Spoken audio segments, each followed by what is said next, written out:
HRT change my gender identity or my sexual orientation? So your gender identity, a lot of people start HRT because of their gender identity.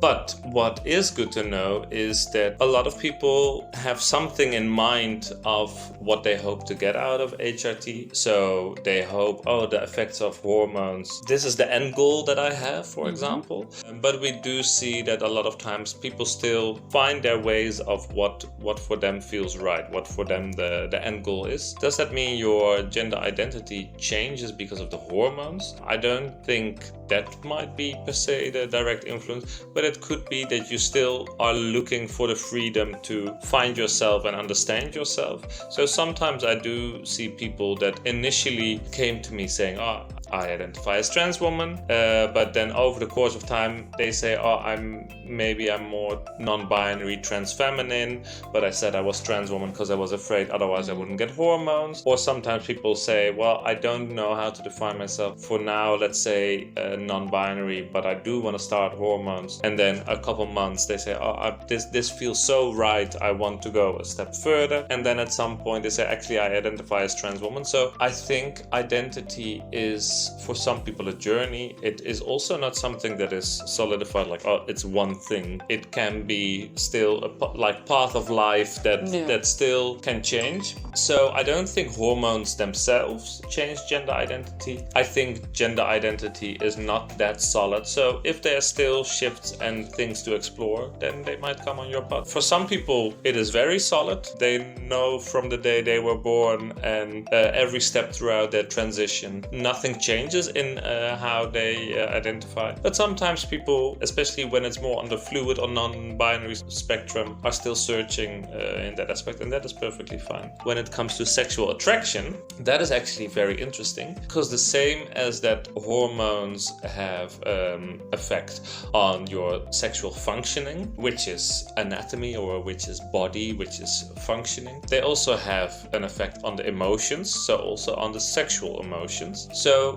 we do see again that people sometimes change the type of activities that they like, the type of sensations, the type of way that they like to be touched, but also the type of thing that turns them on can change. So that means that they get interested in different sexual activities, but also they might be interested in a different sexual partner or be turned on by different things. People that are already in a relationship, when they come for a consultation with me, I always explain to them like, there is changes in what you enjoy sexually, but also what you're attracted to sexually. So be open about that, make that an exploration together, so that this journey also doesn't become like, I feel different now and I don't get turned on by this, but we've been doing this for so many years, we can't talk about this now. That can cause a big barrier in a relationship. Whereas if you make it like, I start feeling something new, can we try this? Then transition can become a nice exploration together on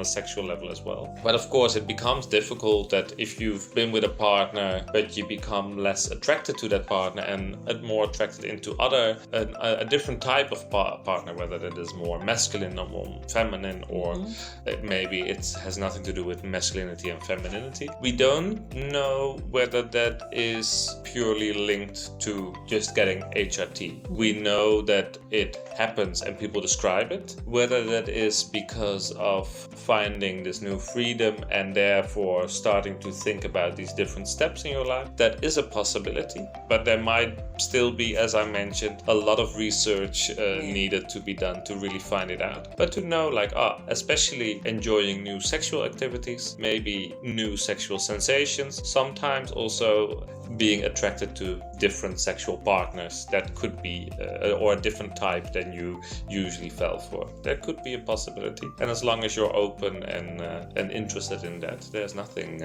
wrong with it. I think the key is to be open to new changes and possibilities. I think when it comes to puberty, because a lot of times people expect, when I start with my transition, things will start to make sense. Whereas if we've had our puberty already before, we know that actually puberty is quite a confusing time. Some things start making sense sense, but there's a lot of things that don't make sense. And when you start with hormone replacement therapy, which is basically a new puberty, Second puberty, they call it. it's not suddenly all gonna make sense. There's gonna be a lot of things that you are realizing that you never thought about and that you're gonna be very happy about. There's a lot of things that you maybe didn't expect or maybe did expect and they're not gonna happen, and the ones that you didn't expect are gonna happen. But there's also a lot of things that you still don't know the answer to at the end, because we're also still humans and we don't know all the answers. So it's a process, it takes time, and it's a journey, and it might not be a journey with an end goal, but a journey that has a lot of things where you feel like, okay, after 5 years, your desires in regards to hormones and transition might still be shifting and changing. And for a lot of people, maybe after 2 years already, they have done all the steps that they are happy with. Transition can be very different for many people.